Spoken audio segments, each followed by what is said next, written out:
एक और पराठा ले ले। तू तो ऑफिस में लंच ठीक से करता नहीं, अभी तो ठीक से खा ले। बस मम्मी, पेट भर गया। पापा, आज वो सप्लायर आने वाला था ना दुकान पर? हाँ, आने वाला तो है, पर मुझे थोड़ा काम है बैंक में, तो सोच रहा हूँ लंच के बाद जाऊँ। अब अकेले सब संभालना मुश्किल हो जाता है। तभी दरवाजे की घंटी बजी। मधु बेटा जरा देख तो कौन है। जी मम्मी जी। मधु ने दरवाजा खोला, सामने टिंकू खड़ा था। जी, किससे मिलना है आपको? अरे बेटा, पहचाना नहीं? मैं टिंकू, तुम्हारी सासू माँ का लाडला भाई, तुम्हारा मामा जी मैं। टिंकू गंगा को आवाज लगाते हुए अंदर घुस गया। उसकी आवाज सुनकर गंगा दौड़ कर आई। अरे टिंकू, तू इतने सालों बाद, सब खैरियत तो है ना? ना कोई फोन ना कोई खबर। अरे जीजी क्या बताऊं, कल रात सपने में तुझे देखा तो मन बेचैन हो गया। सोचा दुनियादारी तो चलती रहेगी, पहले अपनी बहन से मिलाओ। प्रणाम जीजा जी, कैसे हैं आप? अरे टिंकू भाई, आओ आओ, हम तो ठीक है। बड़ा सरप्राइज दिया तुमने, पर ऐसे अचानक इतना सारा सामान लेकर। ये मामा जी इतने साल से कहाँ थे और आज अचानक कैसे टपक पड़े? पता नहीं, पर मम्मी जी तो बहुत खुश लग रही हैं। जीजा जी, अब मैंने तो कुछ सोचा ही नहीं, बस याद आई तो चला आया। मैंने सुना आप दुकान अकेले संभालते हैं, नीरज तो ऑफिस में बिजी रहता है, तो मैंने सोचा यहीं रहकर आपकी सेवा कर दूं, दुकान पर हाथ बटा दूं, आखिर ये साला किस दिन काम आएगा। सुना आपने, मेरा भाई कितना ख्याल रखता है मेरा। तो आराम से रह टिंकू। मधु जा, मामा जी के लिए नाश्ता लगा। मधु किचन में गई। टिंकू बड़े मजे से पराठा खा रहा था। खाते खाते उसकी नजर सामने वाली खिड़की पर पड़ी, जहां से वो पुरानी झील साफ दिखाई दे रही थी, जो मोहन जी के घर के पीछे थी। वो इलाका प्राय सुनसान रहता था। वाह जीजा जी, क्या लोकेशन है आपके घर की। झील तो बड़ी शांत है, बहुत गहरा राज है शायद इसके पानी में। शांत तो है। कुछ लोग भी इसके बारे में कई बार अजीब सी बातें करते हैं, पर हमें इसकी ये शांति और खूबसूरती पसंद है। अरे जीजी, अचार बहुत बढ़िया है, थोड़ा और देना। मधु, पराठे बहुत बढ़िया बनाए तुमने। आओ अब तुम भी नाश्ता कर लो बेटा। टिंकू ने झील की बात पलट दी और सबसे बातें करने लगा। ऐसे ही 2 दिन बीत गए। टिंकू घर वालों के साथ अच्छे से घुल मिल गया था। शाम का वक्त था। दिन भर शांत दिखने वाली वो झील अब अपना रंग बदल रही थी। वहां से आने वाली हवा में एक अजीब सी ठंडक थी। घर के बाकी लोग अपने कमरों में थे, लेकिन टिंकू घर की पिछवाड़े वाली बालकनी में खड़ा था और एक टक उस झील को घूर रहा था। तभी गंगा वहां चाय लेकर आई। अरे टिंकू, तू यहाँ अंधेरे में क्या कर रहा है? ला चाय पी ले, शाम हो गई है, अंदर आ जा, यहाँ मच्छर काटेंगे। जीजी, तुम्हें नहीं लगता ये जगह कुछ अजीब है? अजीब क्या है इसमें? हम तो सालों से रह रहे हैं यहाँ। तू नया नया है ना, इसलिए ऐसा लग रहा होगा। नहीं जीजी, आदत की बात नहीं है। देखो उस पानी को, कैसा सन्नाटा है, ऐसा लगता है जैसे कोई छुप कर देख रहा हो। अरे क्या बोल रहा है? शुभ शुभ बोल। ऐसे ही लोग इस झील के बारे में उल्टी सीधी बातें करते रहते हैं। तू भी शुरू हो गया? बातें तो होंगी ना जीजी। मैं जब बाजार से सामान लाने गया था तो वहां नुक्कड़ पर कुछ लोग बातें कर रहे थे। कह रहे थे कि ठीक 1 महीने पहले इसी झील में एक औरत डूब गई थी और उसकी लाश अब तक नहीं मिली। तभी मधु और सुमन भी वहां आ जाती है। टिंकू की बात सुनकर मधु के कदम ठिठक जाते हैं। क्या डूब गई थी? लेकिन मम्मी जी, हमें तो ऐसी कोई खबर नहीं मिली। तो क्या मेरा टिंकू झूठ बोल रहा है? तू ज्यादा मत बोल। अरे बेटा, तुम लोग तो घर में रहते हो और वैसे भी हाथ से दबा दिए जाते हैं ताकि पुलिस का चक्कर ना हो। पर वो लोग कह रहे थे कि उस औरत ने खुदकुशी की थी, और जो अकाल मौत मरता है ना, वो इतनी आसानी से जगह नहीं छोड़ता। मामा जी प्लीज डराइए मत, मुझे तो रात को बाथरूम में जाने में भी डर लगेगा। अरे वो क्या था? टिंकू ने अचानक झील के बीचों बीच इशारा किया। सबने घबराकर उधर देखा। वहां सिर्फ गहरा पानी और कोहरा था। क्या क्या हुआ टिंकू? जीजी कसम से, मैंने अभी वहां पानी में हलचल देखी, जैसे जैसे किसी ने लाल रंग की साड़ी का पल्लू पानी के ऊपर फेंका और फिर एकदम से गायब हो गया। मामा जी, कोई मछली होगी या हवा से कुछ उड़कर गिर गया होगा। अरे मछली पानी में तैरती है, पानी के ऊपर खड़ी होकर घूरती नहीं है। मैंने जो देखा वो इंसान नहीं था जीजी। इस झील का साया घर पर भी पड़ सकता है। मेरी मानो तो शाम के बाद ये खिड़की दरवाजे बंद रखा करो। टिंकू ने खौफ में आते हुए कहा और तेजी से अंदर चला गया। पीछे गंगा, मधु और सुमन वहीं खड़ी रह गई। तभी ठंडी हवा का एक झोंका आया और बालकनी का दरवाजा जोर से खड़खड़ाया।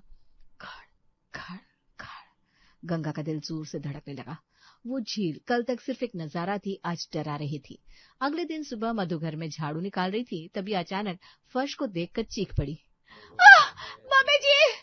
मधु की चीख सुनकर पूरा घर दौड़ता हुआ आ गया। क्या हुआ मधु, क्यों चिल्ला रही है सुबह सुबह?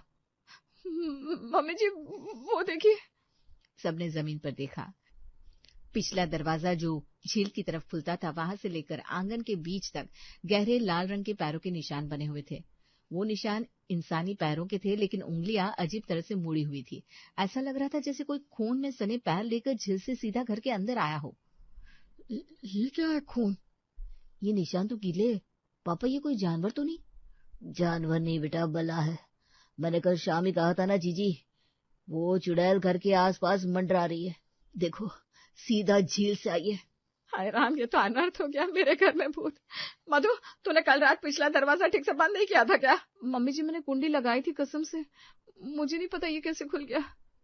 अरे मधु बेटा, हवाई चीजों के लिए कुंडी ताले क्या मायने रखते हैं? वो तो दीवार के आर पार आ सकती है। पर शुक्र मनाओ कि वो निशान सिर्फ आंगन तक है। अगर किसी के कमरे तक चले जाते तो आज सुबह उस कमरे में कोई जिंदा नहीं उठता। टिंकू भाई, शुभ शुभ बोलो, ये सब कैसे हो सकता है? हम इतने साल रहे, कभी ऐसा नहीं हुआ। जीजा जी, बुरा वक्त घड़ी देख कर नहीं आता। वो औरत गुस्से में मरी थी, अब उसे इस घर के लोग खटक रहे हैं। जीजी गंगा जल छिड़को पूरे घर में। आज तो बस निशान मिले, कल को न जाने क्या मिले। गंगा अब कांपते हाथों से मंदिर की तरफ भागी और मधु कोने में दुबक गई।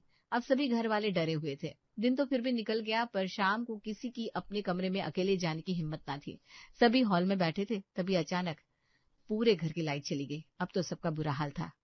मम्मी लाइट क्यों चली गई? नीरज भैया टॉर्च चलाओ ना प्लीज। रुक, मैं फोन की फ्लैश लाइट जलाता हूँ। इन्वर्टर भी काम नहीं कर रहा, अजीब बात है। हॉल में सन्नाटा था, सिर्फ बाहर हवा की साएं साएं सुनाई दे रही थी।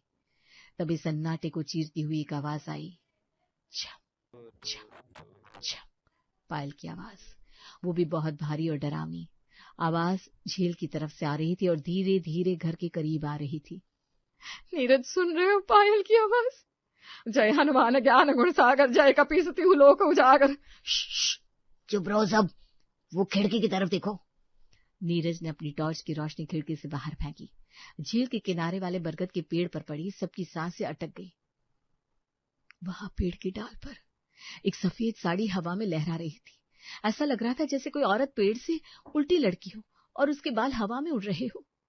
देखो वो रही वो चुड़ैल, वो हमें ही देख रही है। मम्मी मुझे डर लग रहा है, वो अंदर आ जाएगी। नीरज, खिड़की बंद कर, अभी बंद कर। ये सच में कोई है पापा? वो कपड़ा अपने आप हिल रहा था।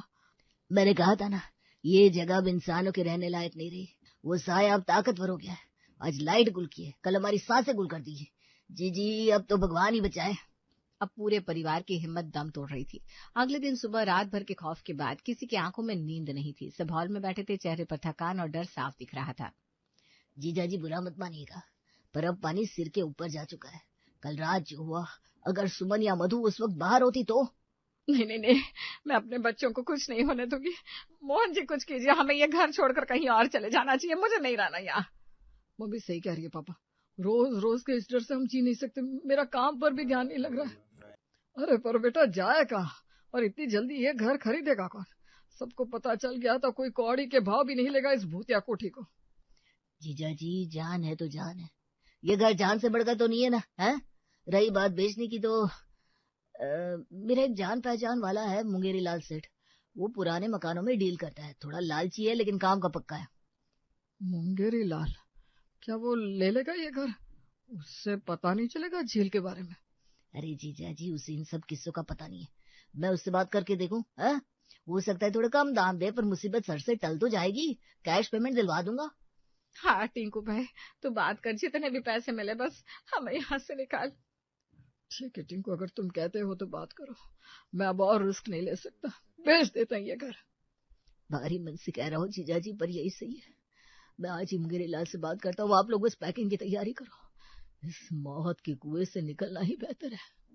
मोहन ने हार मान ली थी, घर बिकने को तैयार था। टिंकू अपने कमरे में चला गया। थोड़ी देर बाद मोहन अपने कमरे से घर के कुछ कागजात लेकर टिंकू को दिखाने उसके कमरे की तरफ गए। वो जैसे टिंकू के कमरे के पास पहुंचे, आवाज सुनकर रुक गए। टिंकू फोन पर किसी से बात कर रहा था और जोर जोर से हंस रहा था। अरे मुंगेरी लाल सेठ, तुम बस नोटों की गड्डी तैयार रखो, काम पक्का समझो। अरे वो कहते हैं ना, डर के आगे जीत है, यहाँ डर के आगे डील है। ये लोग मारने कैसे गए? ऐसा क्या कर दिया तुमने टिंकू? अरे ऐसा डरा है मैंने सबको कि पूछो मत। कभी लाल रंग के पैरों के निशान, कभी पेड़ पर लटकती सफेद चादर, बेचारे जीजाजी और मेरी भोली जीजी मान गए कि झील में चुड़ैल रहती है। अब वो लोग खुद ये घर बेचने को तैयार है। मैंने वो पिछला दरवाजा जानबूझकर खुला छोड़ा था रात को। सेठ तुम बस मेरा 20% का कमीशन भूलना मत, ये मुर्गे अब जाल में फंस चुके हैं। मोहन के चेहरे से अब डर गायब हो गया और उसकी जगह गुस्से ने ले ली। जिस साले पर उन्होंने भरोसा किया वो उन्हीं के घर का सौदा कर रहा था, वो भी एक झूठी भूत की कहानी बनाकर। मोहन दबे पांव वहां से वापस लौट गए। अब वक्त रोने का नहीं, हिसाब बराबर करने का था।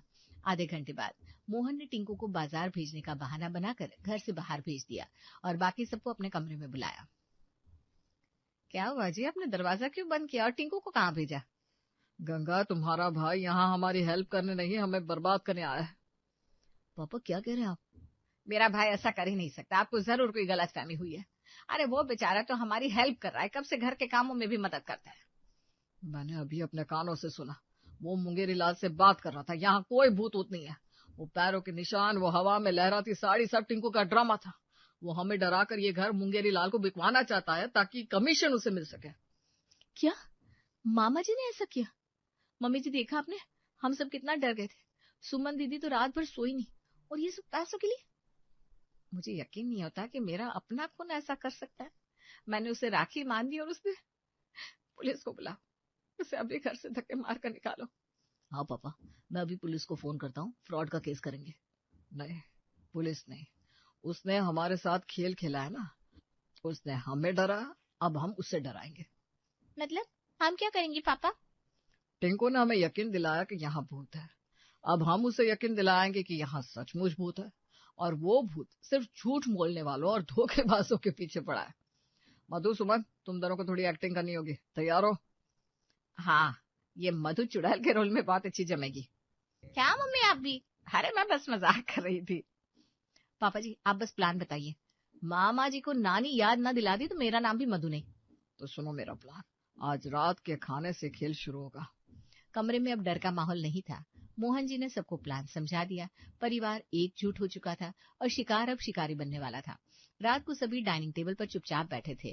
टिंकू बाजार से लौट आया था और बड़े मजे से खाने का इंतजार कर रहा था। उसे लगा सब डरे हुए हैं इसलिए चुप है। अरे जीजा जी इतनी खामोशी क्यों? घर बेचने की बात से दुखी है क्या? अरे चिंता मत करो, मुंगेरी लाल अच्छे पैसे देगा। जान बची तो लाखों पाए, क्यों जीजी? जान?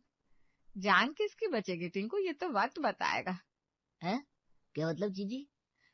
तभी मधु किसी से हवा में बातें करती हुई कहती है, आप कौन है और यहाँ कैसे आई? दरवाजा तो बंद है। मधु किससे बात कर रही है? वहां तो कोई नहीं है। मामा जी ये यहाँ तो खड़ी है लाल साड़ी में। मेरे कान में कह रही है कि आज बहुत भूख लगी है। हे राम, ये क्या हो गया? ये तो मुझे भी दिख रही है। हाय, इसके तो पैर भी उल्टे हैं। कह रही है कि किसी ने उसका नाम इस घर में लिया है इसलिए आई है यहाँ। मजाक मत करो, डर के मारे दिमाग चल गया है क्या सबका? मामा जी वो कह रही है कि उसे झूठे और धोखेबाज लोगों का खून बहुत मीठा लगता है। कौन झूठा धोखेबाज? अरे टिंकू, तुम क्यों डर रही हो? हम में से तो कोई धोखेबाज है नहीं, क्या हम में से किसी का खून पिएगी वो? पापा कल रात वो मेरे सपने में भी आई थी। उसने कहा कि इस घर में एक गद्दार छुपा है, जब तक वो गद्दार मरेगा नहीं वो किसी को छोड़ेगी नहीं। ये सब क्या हो रहा है मामा जी, बहुत डर लग रहा है। तुम लोग कैसे बहकी बहकी बातें कर रहे हो? जीजा जी समझाइए ना इनको। टिंकू, मुझे तो लगता है कि वो हम सबको अपने वश में कर रही है। मुझे ऐसा लग रहा है जैसा मेरा गला कोई दबा रहा है। मोहन ने अपने ही हाथों से अपना गला पकड़ लिया और जीभ बाहर निकालकर खांसने का नाटक करने लगे। टिंकू की तो हालत खराब हो गई। उसे समझ में नहीं आ रहा था कि जो भूत उसने बनाया था वो अचानक इन लोगों से बातें कैसे करने लगा। मैं अपने कमरे में जा रहा हूँ, तुम लोग पागल हो गए हो। टिंकू लड़खड़ाते हुए अपने कमरे की तरफ भागा। घर वालों का प्लान काम कर रहा था। आधी रात को टिंकू के कमरे में उसके दिल की धड़कनें ढोल की तरह बज रही थी। ये क्या हो रहा है? मैंने तो झूठ बोला था, पर ये लोग ये सब क्या बोल रहे हैं कि ये वो सचमुच औरत है। भगवान, हनुमान चालीसा का है। तभी खिड़की पर किसी ने नाखून रगड़ने शुरू किए कौन है?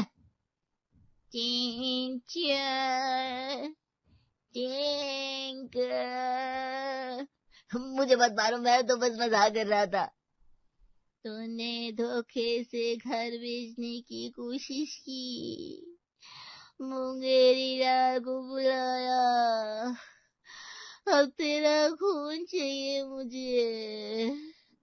तभी अचानक कमरे की बत्ती जलने बुझने लगी, क्योंकि नीरज मेन स्विच से खेल रहा था और फिर खिड़की के कांच के पीछे एक चेहरा दिखा। सफेद चेहरा, लाल आंखें और बिखरे बाल।